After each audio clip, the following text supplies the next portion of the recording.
Bonjour à toutes et tous pour la première session de l'Alumni Live, qui est une nouvelle proposition pour découvrir un sujet ou le parcours d'un alumni en ligne et qui sera ensuite disponible en podcast. Et donc aujourd'hui, pour la première partie, nous recevons Emmeline, qui est diplômée ingénieure réseau en 2014 et qui travaille depuis 3 ans dans le cabinet de recrutement Catala Conseil. Et le sujet d'aujourd'hui, c'est autant pour les étudiants que les actifs ou ceux qui veulent faire évoluer leur carrière, puisqu'il s'agit de parler des réseaux sociaux d'un point de vue professionnel et en particulier de LinkedIn. Donc, comment l'utiliser, comment bien l'utiliser, être bien visible des recruteurs. Donc, il y aura un premier temps de à peu près 30 minutes d'intervention de la part d'Emeline et ensuite, donc, vous pouvez poser vos questions dans le chat où il y aura un autre temps de questions à la fin. Vous pouvez prendre la parole. Et sur la première partie, du coup, ben voilà, on pourra couper nos microphones pour laisser la parole à Emmeline. Donc voilà. Donc c'est à toi pour nous donner Ok, tes conseils. super.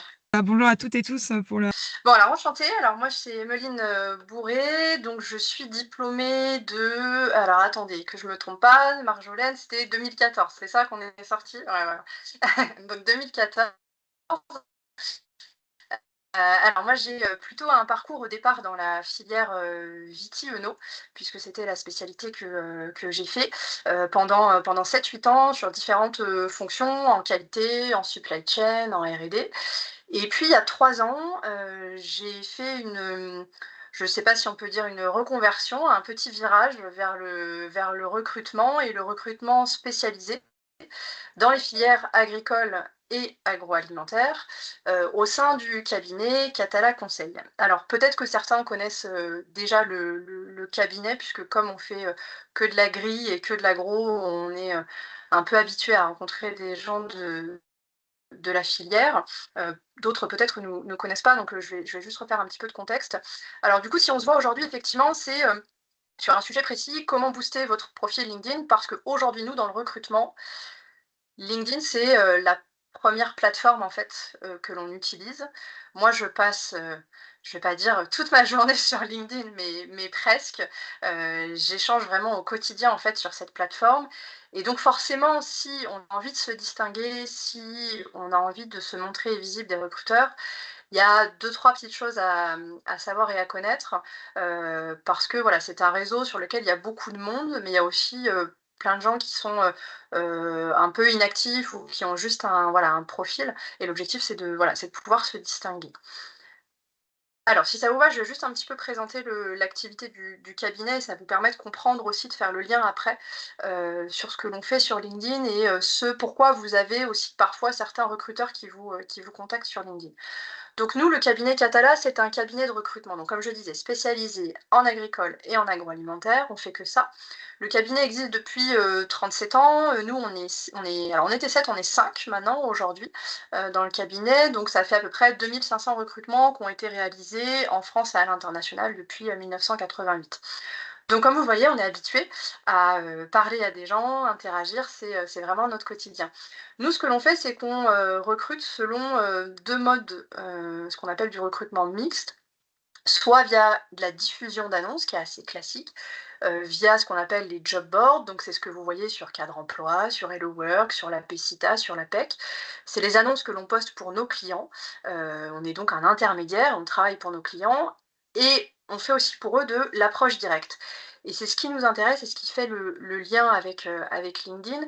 C'est-à-dire qu'en fait, on va aller chercher des personnalités qui sont en poste ou en recherche, qui tendent l'oreille, et on va leur proposer un projet. Mais ce ne sont pas du coup des gens qui nous ont écrit, ce ne sont pas des candidats au départ. Et on fait en sorte de vous transformer dans la filière en candidat voilà, sur les différents projets que l'on a pour nos clients. Et cette approche directe, avant, elle se faisait beaucoup en entreprise. Moi, j'ai mon collègue Fabrice qui est depuis 18 ans dans la structure. Donc lui, avant, il appelait, par exemple, il cherchait un responsable de production dans la viande, et ben, il appelait chez Bigard sur site. Et il faisait en sorte de passer les barrières du standard pour essayer de parler au responsable de prod et de lui proposer un projet, par exemple. Aujourd'hui, c'est quelque chose qui se fait toujours, mais un petit peu moins. Je dois l'avouer, c'est un petit peu moins dans les mœurs d'appeler direct en entreprise. Et puis du coup, en fait, il y a LinkedIn qui s'est développé depuis ces dernières années, qui a pris vraiment une place très importante depuis le Covid et qui nous permet aujourd'hui de le faire et d'aller directement à la rencontre de de personnalités qui sont en poste et qui correspondent au cahier des charges que l'on recherche. Donc si on prend quelques chiffres, aujourd'hui, LinkedIn, en fait, en France, c'est 33 millions de personnes, ils ont passé la barre des 30 millions dernièrement, donc sur la population française, vous voyez bien le ratio, il y a en termes de gens en emploi et actifs, il y a énormément de personnes, quasiment tout le monde est sur LinkedIn. Mais parmi ces membres-là, il y en a que 13,5 millions, donc la moitié des 33, qui sont vraiment des membres actifs. Et du coup, ça fait quand même un réseau qui est très, très important. Un chiffre aussi qui est important, qui va me permettre de faire le lien après sur, comment justement se différencier et booster son profil, c'est qu'aujourd'hui, il y a que 5,2 des utilisateurs qui publient du contenu sur LinkedIn. Donc ça veut dire que si vous commencez à publier, si vous faites partie des gens qui publient sur la plateforme, vous faites déjà la différence par rapport à 95 des gens. LinkedIn, du coup, est devenu une plateforme d'emploi qui est très importante. Aujourd'hui, en France, il y a 140 offres d'emploi qui sont déposées chaque seconde sur LinkedIn. Donc c'est aussi un vivier énorme pour vous de recherche. Alors, au départ, c'était pas, une plateforme d'emploi, ça le devient de plus en plus. Ils cherchent à aller de plus en plus vers ça. Donc certainement que le module d'emploi sur LinkedIn va évoluer dans les mois ou les années à venir. Donc ça, c'est quelques chiffres pour vous redonner un petit peu l'étendue aujourd'hui de LinkedIn. Du coup, au départ, c'était quand même un carnet d'adresses, professionnel qui permettait de développer son réseau, de développer son identité numérique et donc fatalement d'avoir accès à des infos marché, d'actualité de la concurrence. Aujourd'hui, la plupart des entreprises ont une marque, en tout cas pour les structures importantes, ils ont une marque employeur qui est développée, sur LinkedIn et sur lesquelles ils communiquent. Lorsqu'il y a une ouverture, d'usine, souvent le ça permet aussi de se tenir au courant d'un marché que l'on cible et d'actualités que l'on cible selon son secteur d'activité. Et donc forcément, vu que le réseau a commencé à devenir un réseau social sur lequel tout le monde commençait à échanger, l'outil est devenu très très utilisé par les recruteurs et aujourd'hui c'est 94% des recruteurs qui sont sur LinkedIn.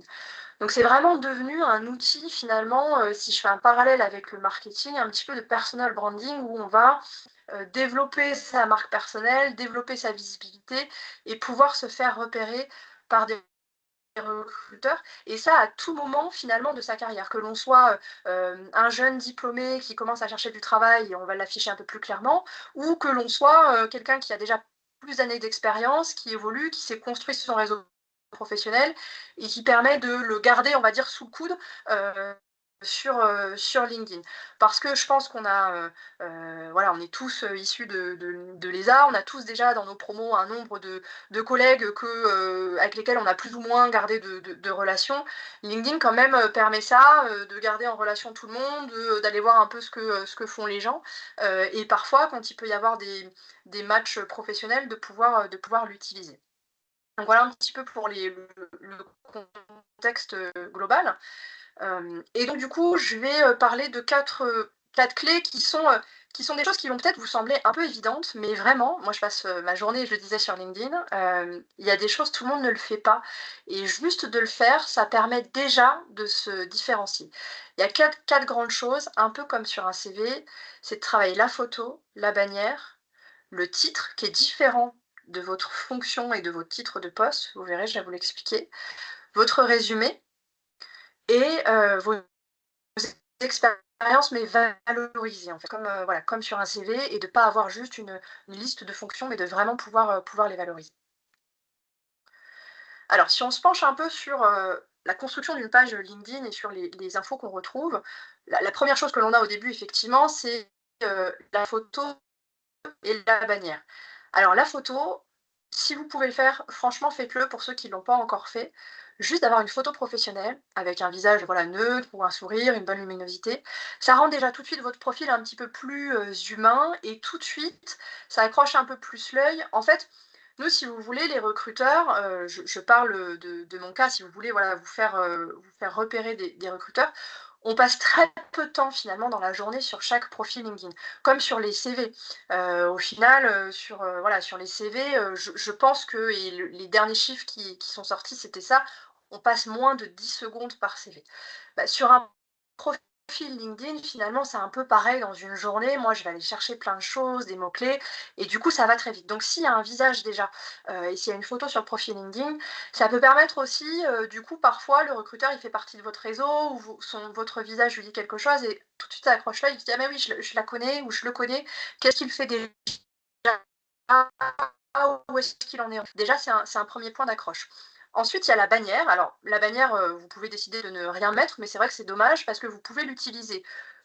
De préciser, une mission que vous avez, une activité que vous avez, et du coup, parfois, votre entreprise, elle peut vous proposer des communications un petit peu corporate avec le fond de l'entreprise, avec du coup votre mission et ce que vous y faites. Soit vous pouvez l'utiliser pour autre chose en mettant une photo qui correspond un peu à votre univers et qui accroche un peu, l'œil aussi. Bon, là, moi, je vous ai mis une capture d'écran de mon profil. J'avais mis, de l'agroalimentaire, de la nourriture, mais j'aurais pu mettre, des choses plutôt en agricole. Enfin, voilà, on peut la changer aussi régulièrement, c'est très facile. N'hésitez pas à l'utiliser, c'est pareil, c'est une petite touche personnelle. Et ensuite, bah, forcément, alors il y a le nom, le prénom. Là aussi, je commence à repérer, que certains inversent le nom de famille et le prénom. Je sais que ça peut être aussi des techniques pour repérer, en fait, les recruteurs qui vous envoient des messages en automatique. Parce que du coup, nous, on peut aller envoyer des messages en automatique et on va, prendre la variable nom et la variable prénom. Donc si vous inversez les 2, vous pouvez des fois avoir des mails où la personne, elle vous met, «Bonjour, Bourré» à la place de, voilà, de «Bonjour Emmeline». Donc ça peut être un choix aussi de votre part d'inverser les 2. Bon, moi j'ai laissé, mon nom et mon prénom, de manière distincte. Et ensuite on a, du coup, le titre. Et ça, c'est intéressant, je vous ai mis des exemples. Le titre, en fait, si vous voulez, c'est différent de votre fonction. C'est vraiment quelque chose qui est là pour être accrocheur de la personne qui lit le profil ou du recruteur. Alors, volontairement, j'ai mis des exemples de personnalités je sais que vous n'allez pas forcément connaître ou qui ne sont pas dans votre réseau, parce que l'objectif, c'est pas non plus de pointer du doigt un profil qui serait plus intéressant qu'un autre. Donc, je vous ai mis le mien. Moi, je suis consultante en recrutement, je l'ai mis. Je recrute dans cette filière-là et tout de suite, il y a un point d'accroche. J'ai mis aussi l'exemple de mon collègue Fabrice Dantec. Pareil, lui, il est consultant en recrutement. Il a mis plutôt une petite phrase. Lui, son objectif, c'est de mettre en lien les acteurs des filières agri et agro. Je vous ai mis un autre exemple qui n'a rien à voir. Mon frère, par exemple, qui est recruteur aussi, lui, il a mis quoi? Il a mis Building Tech Teams. Lui, il est recruteur indépendant dans l'IT. Son travail, c'est ça, c'est de construire des équipes tech. Bon, et ben il le met, c'est ça son titre, et c'est différent de sa fonction.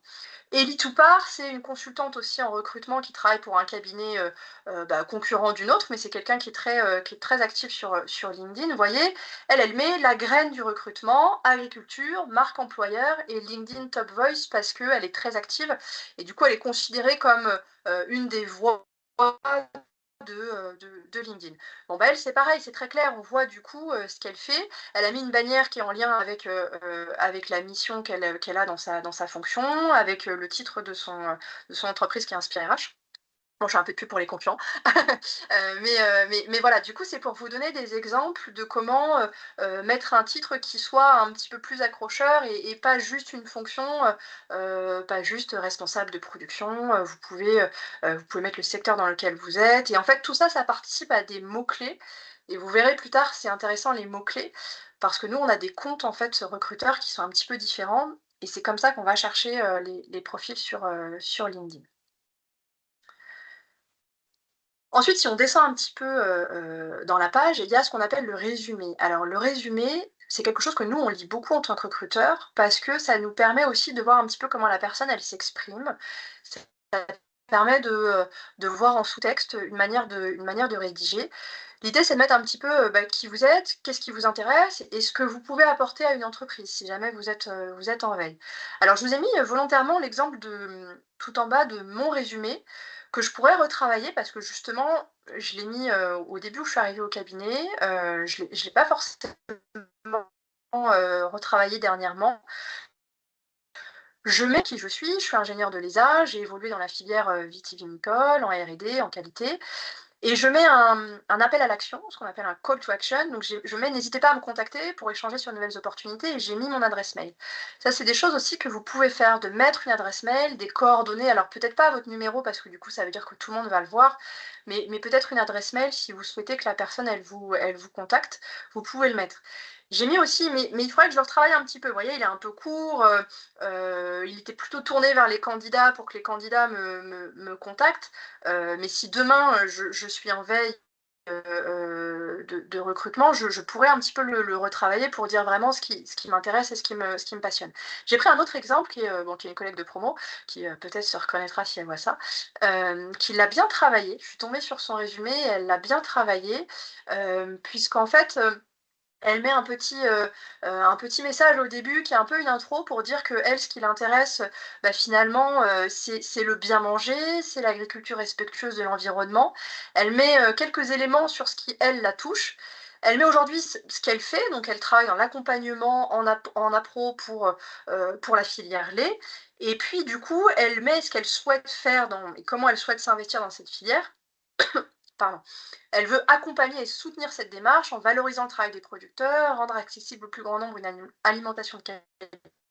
Vous voyez, elle met des choses comme ça qui, je trouve, sont intéressantes et qui, nous, en tant que recruteurs, nous montrent ben voilà, ce qu'elle veut faire et ce vers quoi elle souhaite aller. L'autre point, ensuite, quand on descend sur le profil, ce sont les expériences. Alors, l'idée, c'est de réfléchir un peu votre profil LinkedIn.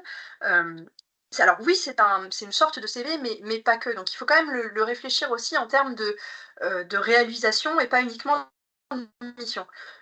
Vous voyez, là, je vous ai remis un exemple. Finalement, cette personne, elle me dit qu'elle fait du développement de relations clients, du développement de partenaires, de distributeurs. C'est déjà très bien, parce que ça veut dire que c'est déjà clair, j'ai des missions sous un titre de fonction. Moi, je peux aller comprendre concrètement ce qu'elle fait. Je vois par exemple qu'elle fait de la prospection. Parce que, sur une fonction commerciale, derrière une fonction commerciale, il y a certains qui font de la prospection, d'autres pas et ça m'intéresse par exemple de le savoir que cette personne, elle fait de la détection de nouveaux marchés, donc ça, c'est intéressant. Mais l'étape d'après, ça aurait peut-être été de pouvoir mettre des éléments de réalisation qui nous vont nous parler en tant que recruteurs. Donc là, je vous ai mis un exemple, ensuite de mon profil. Pardon. Où moi je mets que, sur une fonction que j'ai occupée, en qualité, on a obtenu la certification IFS Food en moins d'1 an. Ça, c'est du résultat. On a obtenu la certification HVE, ça, c'est du résultat. Pareil, j'ai mis en place de la traçabilité avec tel logiciel, ça, c'est du résultat et c'est surtout du mot-clé. Le logiciel Lavilog, ça paraît assez, précis et anodin. On pourrait se demander, pourquoi le mettre sur un profil LinkedIn. Mais en fait, Lavilog, c'est un mot-clé hyper important, parce que c'est un logiciel de traçabilité par lequel les recruteurs peuvent vous retrouver. Donc c'est un exemple de mot-clé qui va être hyper important et que vous pouvez mettre en avant sur votre profil. S'il y a des sujets très précis, des termes très précis dans vos fonctions, n'hésitez pas à les mettre parce que c'est des choses que l'on peut aller rechercher. Surtout pour un cabinet pardon, surtout pour un cabinet spécialisé comme, le nôtre, où nous, on va aller chercher des choses très spécifiques et des aspects assez techniques, en fait, de vos fonctions. Les clients, ils rentrent dans la technicité avec nous parce qu'on est un cabinet spécialisé, qu'on est tous ingénieurs. Donc, en fait, il y a des sujets de filiales, de postes, que l'on va aller chercher. Donc ça, c'est pareil, n'hésitez pas à travailler ça, vos expériences et vraiment les réalisations que vous avez pu faire. Mais finalement, c'est des choses que, sur un CV, vous faites un peu pareil. Bah, il faut le faire aussi sur LinkedIn si vous voulez vous différencier. Parce que si on a juste un terme de poste, un titre de poste et de fonction, alors moi je vais comprendre, hein, ce que vous faites, si vous êtes, technico-commerciaux, si vous êtes en responsabilité de production en usine, mais finalement, en fonction des structures, il peut y avoir des réalisations extrêmement différentes. Derrière un responsable de prod, c'est pas la même chose de gérer, 450 personnes, dans l'usine que d'en gérer 20. Enfin, n'hésitez pas à mettre ces éléments-là, chiffrés. Vraiment, nous, ça nous aide et ça permet de cibler, du coup, des postes qui vous correspondent mieux, qui correspondent à votre expérience. Voilà.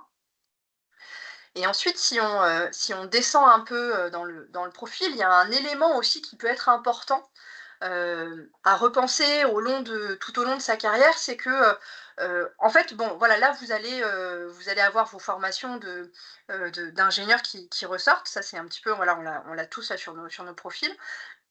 Mais peut-être que dans votre vie professionnelle, vous allez refaire d'autres formations, vous allez refaire d'autres choses. Et en fait, LinkedIn, par défaut, les affiche d'un point de vue chronologique. Mais peut-être que par rapport à ce que vous recherchez, c'est plus intéressant de changer l'ordre et d'aller mettre en avant des formations qui correspondent un petit peu plus à ce que vous recherchez. Je vous donne un exemple. Bah, voilà, moi j'ai fait, l'ESA, je suis sortie en 2014, j'ai fait le master vintage aussi. J'ai fait avant d'être à l'ESA, j'avais, une formation en prépa bio. Bah, en fait, finalement, du coup, je me retrouve avec, beaucoup de formations. Enfin, ça fait un petit pavé et du coup, sur LinkedIn, on est obligé d'aller cliquer pour voir la suite des formations. Bah, moi, en fait, ce que je voulais mettre en avant tout de suite et que les gens n'aient pas besoin de cliquer pour voir mes formations, c'était l'ESA, que voilà, que je travaille dans la filière et que j'ai fait l'école du recrutement. Parce qu'aujourd'hui, ça correspond à ma fonction et à ma carrière. Donc c'est ça qui est intéressant. Donc n'hésitez pas à aller vérifier ça, voir si vos formations, elles sont bien, bien en cohérence, si c'est bien dans un ordre qui vous met en avant par rapport à ce que vous recherchez. Parce que nous, on le regarde, parce que ça peut arriver, alors, on essaie de travailler ça avec les clients, mais ça peut arriver qu'on ait des clients qui soient très sensibles à certaines formations et du coup, on va aller chercher par formation. Donc il faut bien le mettre en avant et pas le négliger, même si, ça fait déjà plusieurs années qu'on est dans sa carrière. Et donc une fois qu'on s'est dit ça, OK, on a fait son profil, OK, on a rempli tous les champs.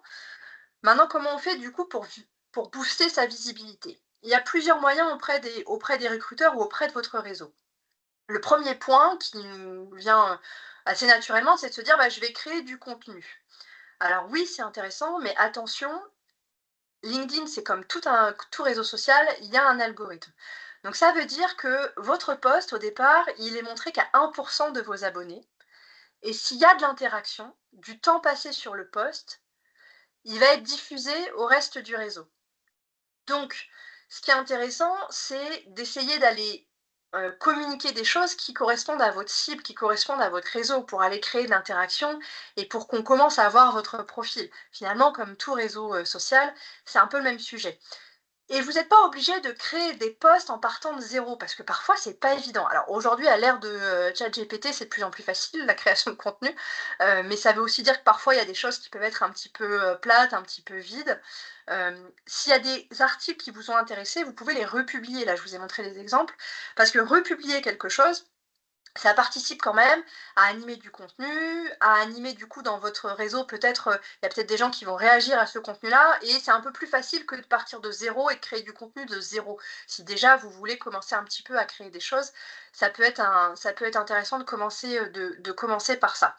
Voilà. Après, comme dans tout réseau social, c'est la régularité qui prime. C'est-à-dire que si vous faites, 10 posts dans une semaine, puis plus rien pendant 2 ans, puis re-10 posts pendant une semaine, l'algorithme, il va pas trop s'attarder sur vous et vos posts ne seront pas trop montrés.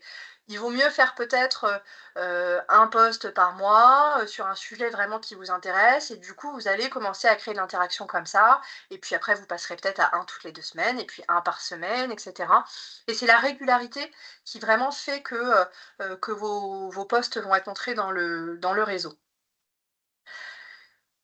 Ce qui peut être intéressant aussi, c'est de booster sa visibilité grâce à l'interaction. Parce que créer du contenu, ça demande du temps, c'est compliqué, on n'a parfois pas les idées. Ce que vous pouvez faire, c'est aller commenter des sujets qui vous intéressent. Parce qu'en fait, parfois, il y a des commentaires qui vont avoir plus d'impressions qu'un post. Donc une impression, c'est quoi sur LinkedIn? Une impression, c'est le nombre de fois où votre post ou alors votre commentaire, il passe dans le fil d'actualité de personnes et de votre réseau. Donc ça permet parfois, lorsque vous allez commenter les posts d'une personnalité qui est très suivie, votre commentaire, il va être très vu et du coup, votre profil, les gens vont peut-être cliquer dessus parce qu'ils vont se dire: «Ah bah tiens, qui est cette personne qui commente?» et vous pouvez avoir plus d'impressions qu'avec un simple post. Donc n'hésitez pas à suivre des personnalités influentes de votre filière, de votre secteur, et de votre métier et qui peuvent vous intéresser. Et quand je dis, avoir, des commentaires, ça peut être, au départ juste, un petit commentaire court, hein, super, voilà, article hyper intéressant, instructif et vous commencez à créer un petit peu d'interaction et votre profil, il va commencer à être de plus en plus vu. Et alors l'autre point du coup, qui est, très tourné vers les recruteurs, une fois si on n'a pas envie de créer du contenu, si c'est compliqué pour nous d'interagir, On peut déjà, ce que je vous expliquais, très, très bien utiliser les mots-clés. En remplissant son profil du mieux possible, ça va permettre d'être repéré, nous, dans nos recherches. Alors, je voulais vous montrer en live, nous, nos comptes recruteurs. En fait, quand on est recruteur, on a un compte LinkedIn qui est payant, qu'on paye pour ça, on paye pour avoir accès au réseau. Et donc, en fait, on a des filtres et des niveaux de recherche qui sont vraiment différents. On a une espèce de backup, on va dire, de LinkedIn, un back-office de LinkedIn qui est différent de ce que vous connaissez, vous, en tant qu'utilisateur. Et donc moi, là, je vous ai fait des captures d'écran. C'est plus simple parce que, j'avais peur aussi, de il y a une certaine confidentialité, il y a peut-être des gens, qui sont à l'écoute et si je commence à taper des choses et qu'on voit des profils que vous pouvez connaître, l'objectif c'était voilà, c'est pas de le montrer à tout le monde. Donc j'ai fait des captures d'écran pour vous montrer en fait, ce que nous on va rechercher et comment on va rechercher des profils sur LinkedIn. Il y a un premier champ qui est hyper classique, c'est le poste, l'emplacement géographique de la personne, l'entreprise dans laquelle elle peut avoir travaillé, des mots-clés qui sont sur son profil, donc c'est ce que je vous expliquais, en allant chercher le nom d'un logiciel, en allant chercher, le nom d'une fonction. Et puis, bah, alors on peut aussi faire par code postal. En fait, si vous voulez, et c'est là où c'est important dans le lieu que vous mettez sur LinkedIn. Parfois, on l'a créé il y a des années, on était présent, je sais pas, on a fait ses études à Angers, on a encore Angers sur son profil, mais en fait, nous, ce qu'on recherche, c'est Montpellier. Bah, faites bien attention, mettez-le bien à jour tout ça, parce que moi, du coup, je dis moi en tant que recruteur, du coup, dans les recherches que je vais faire, si je cherche quelque chose à Montpellier, je vous trouverai pas. Vous passerez à la trappe alors qu'en fait, peut-être que vous auriez pu être intéressé par des postes sur Montpellier. Donc ça, c'est le premier niveau assez classique. Et en fait, après, j'ai encore plein d'autres filtres par lesquels je vais aller chercher des profils LinkedIn. Je vais aller chercher un nombre d'années d'expérience, un niveau d'ancienneté dans une entreprise, le secteur d'activité des candidats. Ça, c'est pareil, sur LinkedIn, il y a plein de niveaux, dans le secteur d'activité. La plupart des gens, soit ne mettent rien et c'est dommage, soit se mettent, en agricole ou en agroalimentaire. Mais il y a même des choses plus précises, notamment sur la partie, phyto. Je sais qu'il y a fabrication de produits, et d'engrais chimiques. Bah, ça, moi, c'est un secteur d'activité par lequel je peux aller, chercher et filtrer des profils. Donc c'est intéressant de bien le remplir. Donc voilà, ça vous permet de voir qu'en fait, on va assez loin dans les recherches et on va assez loin dans le fil. Donc au plus votre profil met ces mots-clés-là et les choses que vous souhaitez mettre en avant, au plus vous allez ressortir du côté des recruteurs.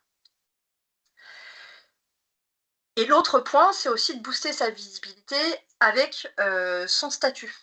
En fait, vous pouvez vous faire repérer avec le statut Open to Work qui est, alors il y a 2 écoles, dans le statut Open to Work. Il y a des gens il y a certains recruteurs, moi je trouve ça dommage, qui disent que quand on a Open to Work en bandeau vert visible de tout le monde pendant trop longtemps, ça peut faire penser qu'on a du mal à trouver un job. Moi je trouve ça, un peu dommage comme réflexion parce qu'au contraire, c'est très bien de voilà, ça nous permet tout de suite de cibler, et de voir que vous êtes, open to work. Et à l'inverse, vous pouvez aussi le mettre en ce qu'on appelle en bandeau blanc transparent, c'est-à-dire que vous le mettez uniquement pour les recruteurs. C'est-à-dire que ça ne se voit pas sur votre profil. LinkedIn fait en sorte que les personnes de votre entreprise ne le sachent pas, puisqu'ils repèrent les personnes qui sont dans la même entreprise que vous et ils ne le voient pas. Et nous, ça permet de voir que vous êtes à l'écoute d'opportunités. Et du coup, ça permet d'aller vous proposer des projets qui pourraient être intéressants. Donc, je vous ai mis une capture d'écran pour vous montrer, là, j'ai fait une recherche, très généraliste, j'ai mis, responsable de production. J'ai pas mis de secteur d'activité, j'ai rien mis. J'avais, je crois plus de 1 million de profils et sur ces 1 million de profils, j'en avais 570 qui sont à l'écoute d'opportunités.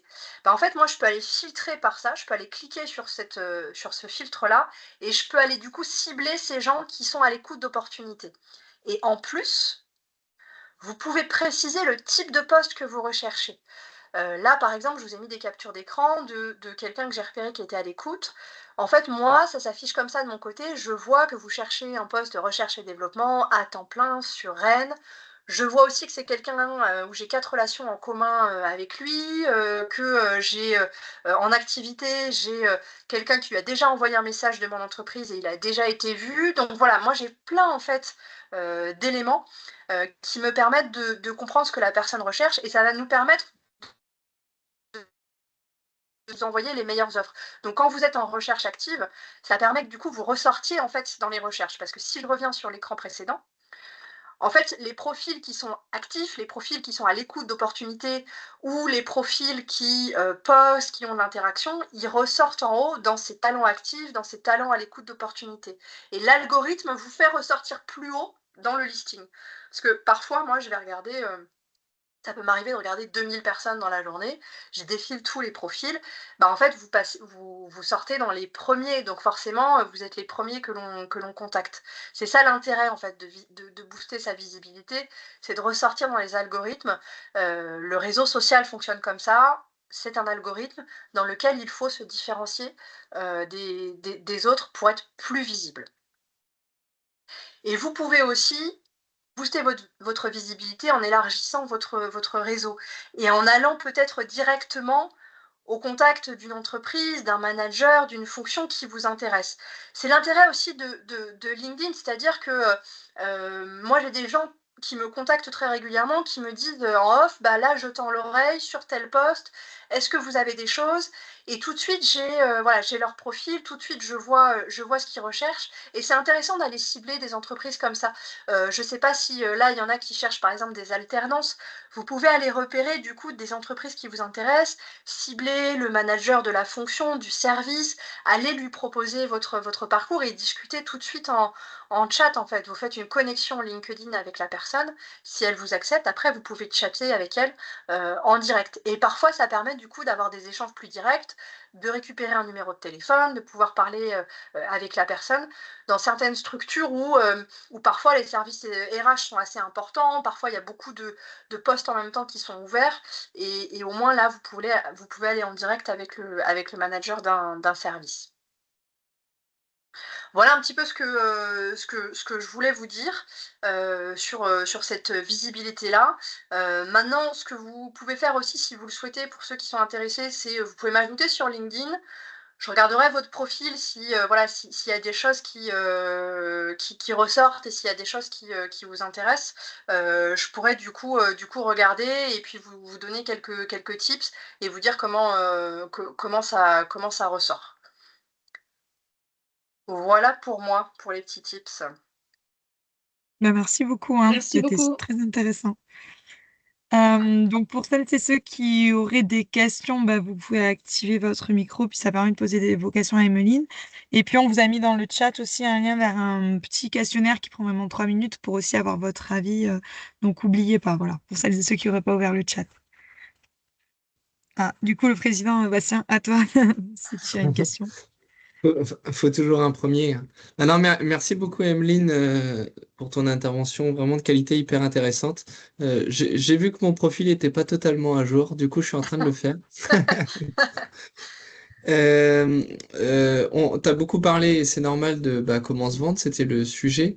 Ouais, Je dirais, on a de plus en plus de recruteurs, et tu l'as dit, qui prennent contact, mais on va dire de manière, j'ai un peu la sensation que parfois c'est un peu du désespoir et donc c'est un ouais, petit peu du mail automatique, on écrit ouais, à tout ce qui peut passer.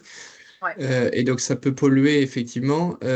Et donc nous en tant qu'alumni, c'est quoi aussi ta reco, parce que moi je me pose toujours la question du respect vis-à-vis de la personne, de prendre le Ouais, temps de répondre, ouais, mais c'est vrai que de temps en temps ça peut être parfois agaçant de se dire, bah, grosso modo, soit il a pas regardé mon profil, soit il est à côté de la plaque ou autre. ouais. Voilà, juste en tant qu'alumni, qu'est-ce que tu conseilles de faire dans ces conditions? Ouais, je comprends. Alors c'est vrai qu'effectivement, alors nous on est ce que je dis, on est un cabinet spécialisé, donc on connaît un peu mieux les métiers. Forcément, on peut cibler un peu plus, on connaît les métiers, on connaît la filière, donc globalement, on va faire plutôt nous de l'approche, directe en, personne par personne. Il y a d'autres cabinets qui sont plus généralistes et qui effectivement, font de l'approche un peu plus en masse et c'est ce que je vous disais tout à l'heure. Vous pouvez les repérer si vous inversez votre nom et votre prénom parce que vous allez voir que du coup dans les mails que vous recevez, vous allez voir que c'est de l'automatique parce que, il va vous appeler par votre nom de famille et pas par votre prénom, par exemple. Honnêtement, le recruteur, il vous en voudra pas, hein, si vous lui répondez pas. Il vous en voudra pas. Bien sûr qu'on préfère parce que ça crée de l'interaction et parce que du coup, parfois, derrière une fiche de poste, il y a d'autres choses, il y a d'autres éléments qu'on a et l'objectif, c'est de pouvoir vous les présenter et d'échanger avec vous. Donc des fois, vous vous dites: «Mais, je comprends pas pourquoi mon profil, l'a attiré, ça j'ai l'impression que ça correspond à rien, à la fiche de poste». Mais parfois si, quand même. Parfois, il y a des éléments qui le précisent pas, mais normalement, c'est le travail du recruteur de faire en sorte de vous donner envie de l'appeler, de vous donner envie d'aller creuser la fonction. S'il ne le fait pas, c'est peut-être qu'effectivement, c'est un peu trop généraliste. Et malheureusement, c'est aussi un peu le pendant de LinkedIn aujourd'hui. Depuis le Covid, il y a eu vraiment une montée en puissance extraordinaire de cet outil. Aujourd'hui, ils ont un monopole, hein, de toute façon. Et ils s'en servent bien aussi, hein, sur les, voilà, sur les tarifs pour les cabinets. Mais ils ont un gros monopole. Mais du coup, ouais, c'est vrai que en fait, tout le monde va chasser un peu sur LinkedIn, tout le monde va chercher les mêmes personnalités. Donc, je comprends que vous ayez pas mal de mails. Franchement, c'est en fonction de votre ressenti. Si vous voyez que la personne, peut-être que par rapport au cabinet dans lequel elle est, peut-être qu'un jour ça pourra vous intéresser, ou par rapport à laquelle elle est, peut-être qu'un jour ça pourra vous intéresser. Ça prend pas très longtemps juste de répondre non, je suis pas intéressée. Il n'y a pas besoin de mettre des formes très compliquées. Il n'y a pas besoin de mettre un pavé voilà. En plus sur le chat, c'est de la communication assez directe, assez informelle. Juste un non, je suis pas intéressée, et comme ça on n'en parle plus, et au moins vous lui avez répondu. Vous pouvez faire ça. Ok, bah merci beaucoup. Je vais en profiter pour rebondir sur ce que tu disais, pour poser Ouais, une autre question. Tu as dit que LinkedIn avait un monopole, donc ça veut dire que pour un public qui serait ouais. plus étudiant, en recherche de stage ou d'alternance, il faut quand même Mmh. qu'il se concentre sur LinkedIn. Il n'y a pas d'autres il y a pas d'autres plateformes aujourd'hui qui pourraient être concurrentes pour des publics particuliers. Alors sur tout ce qui va être plutôt stage ou premier emploi, il y a Job Teaser, mais qui est rattaché normalement aux écoles. Alors je sais plus si l'ESA passe par Job Si, Teaser. si, Ouais, c'est ça, si, hein, ouais. les passe, Ouais. ouais. Ouais, ouais. Il y a du coup Job Teaser, effectivement, qui est peut-être plus centré sur ces profils-là, stages et jeunes diplômés. Après, rien n'empêche effectivement sur LinkedIn, du coup, d'aller chercher des entreprises qui nous intéressent, et d'aller en fait cibler la personne. Si vraiment on est en recherche d'un stage et qu'on a une idée très précise et qu'on veut absolument rentrer dans une structure et qu'on n'y arrive pas parce qu'il n'y a pas de sujet de stage qui sont officiels, on va dire ça comme ça, on peut du coup aller repérer la personne qui travaille dans la structure, la RH, le nom du manager du service. C'est ça aussi, hein, l'intérêt de LinkedIn, c'est quand même un annuaire, en fait, un gros annuaire, et du coup, vous pouvez aller repérer des noms. Et peut-être que ces noms-là, vous vous dites: «Ah mais en fait, je le connais», ou par un autre réseau, quelqu'un le connaît, et vous pouvez rentrer en contact, récupérer un numéro, récupérer une adresse mail et essayer de rentrer en contact, comme ça avec la personne, si vraiment vous avez en tête, une structure. Donc ce sera toujours bénéfique, effectivement, mais peut-être que oui, peut-être que pour les stages et les premiers emplois, c'est pas le premier le premier réseau, bien que plus ça va, plus ils prennent de la place aujourd'hui, ouais. Mmh. Voilà, bah, Camille, je vois que tu as une Ouais. question. Oui, j'ai juste une question dans le chat, qui demande donc c'est Franck Brun qui demande si, le support, PowerPoint va être partagé. Oui, je peux, hein. Oui, oui. Ouais, ouais, pas de souci. OK. Moi, je m'étais noté une autre question, Allez-y. notamment parce que tu nous as partagé aussi le profil de ton frère, donc qui est en anglais. Oui. Est-ce que c'est pertinent de le mettre en 2 langues, le profil, ou peut-être que en anglais? Est-ce que LinkedIn traduit automatiquement, et quel peut être le bénéfice? Ouais. Pareil dans les publications, les interactions voilà, de mixer ou une autre langue, hein, j'ai pris l'anglais, voilà. Alors, ouais, effectivement, lui, il l'a mis en anglais parce que dans sa filière, l'anglais est vraiment, prédominant, et il change vraiment, quasiment tout le temps, sur des fonctions et des termes en anglais, donc en fait, il l'a tourné comme ça. Nous, dans notre filière, honnêtement, ça n'a pas un intérêt extraordinaire, sauf si vous êtes sur des fonctions à l'international. Je pense par exemple à des key accounts, des gestionnaires de comptes clés à l'export, par exemple, où là, du coup, c'est bien de l'écrire en anglais parce que parfois, vous allez avoir des structures qui ont des filiales en France, des structures européennes qui ont des filiales en France, et du coup, les équipes RH, elles parlent en anglais et elles peuvent tout de suite repérer votre profil. Donc, ça dépend en fait du poste sur lequel vous évoluez. Je dirais que si vous êtes sur une fonction de commercial en négoce ou en nutrition animale, ou là, il y a peut-être un petit peu moins d'intérêt si vous êtes sur un territoire franco-français. En revanche, oui, ça a du sens lorsque vous avez du relationnel export. Ouais, sur l'export, ça a du sens. Dans la semence aussi, pour tous ceux qui travaillent dans la sélection en breeding, c'est pareil. La langue est quand même plutôt l'anglais, donc les titres de poste sont souvent aussi en anglais. Je pense à ça parce qu'il n'y a pas si longtemps que ça, on a cherché un coordinateur de sélection, un head of breeding. Là, l'offre, nous, elle était en anglais parce qu'on faisait une chasse au niveau européen. Donc, en fait, les profils, on pouvait avoir des qui pouvaient être recherchés en anglais. Donc là, ça avait du sens. Mais généralement, les gens, effectivement, qui travaillent dans ces filières-là sont habitués à travailler en anglais, le tournent comme ça. Donc oui, c'est en fonction de votre filière, ça peut avoir du sens. Ouais. Tu n'as pas parlé des hashtags. On voit qu'il y a Ouais. des publications qui ont des hashtags. Est-ce qu'il faut s'en servir aussi dans les commentaires? Et à ton avis, quels sont les hashtags qui seraient pertinents d'utiliser? Alors, les hashtags, c'est quelque chose qui se perd un petit peu sur LinkedIn. C'est bien d'en mettre peut-être quand vous faites un post sur un post, vous pouvez les mettre en bas et les masquer un petit peu pour pas que ça ressorte, que ça pollue votre post, parce que c'est pas très beau en plus. Puis bon voilà, ça n'a pas trop de sens pour le lecteur. Mais vous pouvez les mettre en fin de post en bas. Alors l'idée, c'est de pas en mettre plus de 3 ou 4, hein, parce que de toute façon, sinon ça sert pas à grand chose. Alors là encore, ça dépend aussi de votre filière, mais si vous cherchez à recruter, vous pouvez mettre les hashtags recrutement, etc. Si vous cherchez à être recruté, il vaut mieux du coup mettre des hashtags par rapport à votre filière, mais honnêtement, les recruteurs, nous, on va pas aller sur la partie recrutement, on n'ira pas chercher via le hashtag. C'est plus si vous voulez créer du contenu et du coup avoir une visibilité, effectivement, mettez des hashtags en bas des posts. Par exemple, je sais pas, hashtag food, hashtag feed, hashtag agriculture, agroalimentaire, les gros en fait qui sont très suivis, parce que parfois il y a des mots qu'on pense être intéressants, mais en fait ils sont suivis par très très peu de personnes, et du coup ça n'a pas une visibilité importante. Utilisez plutôt des mots assez génériques. Vous pouvez aller vérifier par combien de personnes ils sont suivis. Si vous le tapez dans la barre de recherche LinkedIn, vous voyez à peu près combien de personnes suivent ce hashtag, et du coup ça vous donne une idée du niveau de contenu et de visibilité que ça peut vous donner. Donc vous pouvez utiliser ça. Mais honnêtement, c'est plus quand on crée du contenu, et quand on fait vraiment des posts et qu'on les met en bas pour avoir encore plus de visibilité.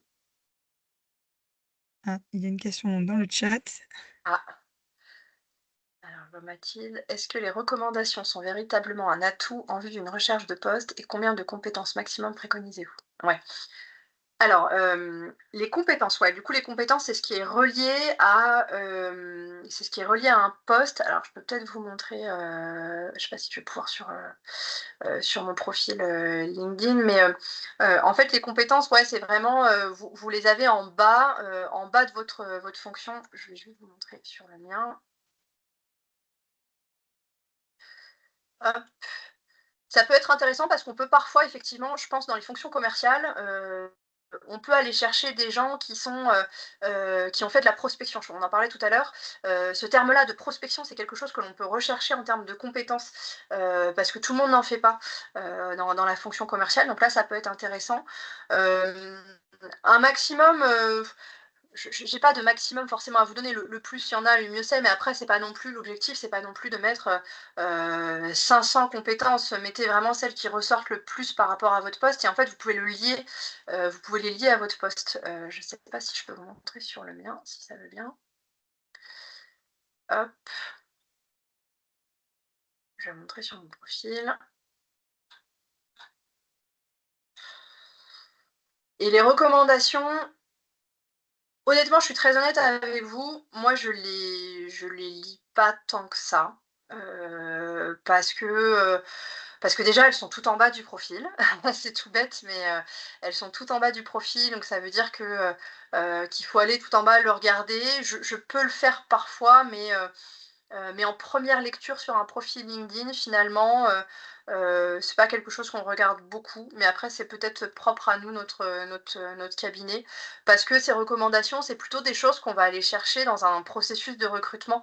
On va aller, parfois chercher une prise de référence et du coup, ça de toute façon on vous le demande toujours, hein. Oui, alors ça c'est quelque chose que je peux redire aussi. Les recruteurs, on n'a pas le droit, hein, de faire de prise de référence, entre guillemets «à la sauvage», si je peux dire ça comme ça, et d'appeler vos anciens employeurs sans vous en informer. Donc, le recruteur doit vous informer et vous demander l'autorisation, de prendre de la prise de référence. Donc les recommandations, on va plus les obtenir comme ça. S'il y a des gens qui sont OK pour vous les mettre sur votre profil, très bien, c'est du plus, mais, c'est pas indispensable. Donc j'espère que ça répond à la question. Et puis Chloé, donc je suis à mon compte. Tes conseils sur le profil équivalent pour de la prospection client. Oui, tout à fait. Alors, je ne sais pas exactement, quelle fonction, tu as, Chloé, je vais aller voir. Mais oui, oui, totalement. En fait, ça permet aussi d'aller chercher des clients. Moi, je fais de la prospection sur LinkedIn et je vais chercher des clients, sur LinkedIn dans mon réseau. Donc si votre profil, il est bien renseigné, si vous avez, partagé du contenu qui est intéressant pour vos prospects, bien évidemment que ça a du sens et effectivement, que c'est un outil aussi super pour faire de la prospection. Il y a d'ailleurs une fonction de LinkedIn, moi j'ai le recruteur puisque c'est pour le recrutement. Il y a une fonction qui s'appelle le Sales Navigator, qui est un profil payant, et comme son nom l'indique, qui est pour faire de la vente et d'aller chercher de l'acquisition client. Donc tu peux regarder ça aussi, ça s'appelle le Sales Navigator, et il y a des fonctions du coup comme ça de recherche, où tu peux aussi aller du coup chercher des clients avec lesquels rentrer en contact. Moi, j'ai une dernière question qui concerne aussi d'ailleurs les participants. On est en vraie réflexion, donc je rappelle, Ingenia, Fédération des 4 écoles, on est en vraie réflexion autour de la plateforme Ingenia, et je rappelle qu'il y a à peu près 3000 offres d'emploi spécifiques ingénieurs qui sont Mmh. déposées sur cette plateforme. Mmh. Et en fait, la réflexion, elle est toute bête, Emeline, tu t'en doutes bien, c'est Mmh. avec la concurrence de LinkedIn, on se pose vraiment la question de la durabilité de cette plateforme qui Ouais. coûte de l'argent aux associations. Et surtout, on se demande aussi si c'est vraiment consulté par nos ingénieurs, nos alumni. Toi, c'est quoi ton avis à date? Ouais. Alors nous on diffusait, sur Ingenia. Pour être honnête, on l'a moins fait dernièrement, je suis transparente, parce qu'en fait, ça supposait comme c'est une plateforme spécifique, ça supposait d'aller spécifiquement déposer l'offre. Du coup, il y a aussi beaucoup de recruteurs qui utilisent, ce qu'on appelle de la multidiffusion. Donc en fait, si tu veux, moi, je vais remplir une offre et après je vais pouvoir aller la multidiffuser sur différentes plateformes, et il y a des agrégateurs qui font ça. Et c'est vrai que du coup, bah, ça suppose pour toutes ces plateformes un peu spécifiques des écoles, ça suppose d'aller spécifiquement sur la plateforme le mettre, d'aller recevoir les candidatures spécifiquement là-dessus. Nous, on le met pour des postes très précis où on sait que du coup le réseau ESA est intéressant. On le fait pas sur toutes nos offres. Honnêtement, j'ai du mal à savoir si les gens du coup ont vu l'offre, sur Ingenia et du coup après vont postuler via notre site, ou s'ils postulent en direct. Heu, je suis transparente, on n'avait pas eu beaucoup de retours via la plateforme, mais peut-être que c'était lié au poste, hein, aussi qu'on faisait. J'ai du mal à avoir la vision globale. Ouais, nous les recruteurs, c'est pas un outil que l'on va, privilégier absolument. Il est là, très bien, super, mais on l'utilise, mais voilà, on va pas le privilégier absolument, quoi. Ok, merci à toi. Merci beaucoup à toutes et tous d'avoir participé donc pour cette première session. Et puis la prochaine sera en octobre sur le sujet des semences. Donc voilà, n'hésitez pas à regarder OK, la page super. LinkedIn de l'association, les mailings, etc. Donc voilà, et merci beaucoup, Emeline, Bah, d'avoir de rien. partagé tes conseils. De rien, et n'hésitez pas à justement ce que je vous disais, LinkedIn c'est un réseau, donc n'hésitez pas à nous ajouter, m'ajouter, et voilà, et parfois on peut avoir des questions et on est là, aussi pour échanger. On est là pour, vous, hein, les recruteurs, on n'est pas là que pour nos clients. On est là aussi pour, vous donner des conseils, et parfois dans une carrière on a des interrogations, et n'hésitez pas à poser les questions que vous souhaitez aux recruteurs, on est là pour ça. Bah, merci Merci beaucoup. beaucoup. Merci, Emeline. Merci à tous. Merci, bonne journée à Au tous. revoir.